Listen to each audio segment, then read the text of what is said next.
And the success and execution of a strategy has a great deal of impacts on a firm of any type. And what we've done is created a kind of an impact analysis that we present to kind of help people corral their thinking to understand why they are where they are right now and how they are going to get from where they are right now to where they want to be.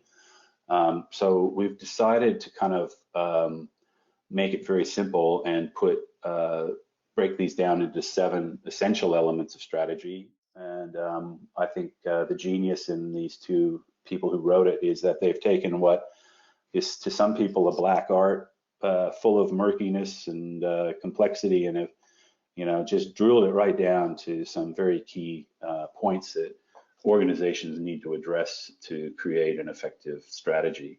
And what you'll see here is basically how we conduct a workshop around this kind of a model. So we usually will start out looking at the big vision stuff. We'll be talking about, in a small business, we'll talk to the owners or the key stakeholders about, well, why did you get into this thing and what do you want out of it?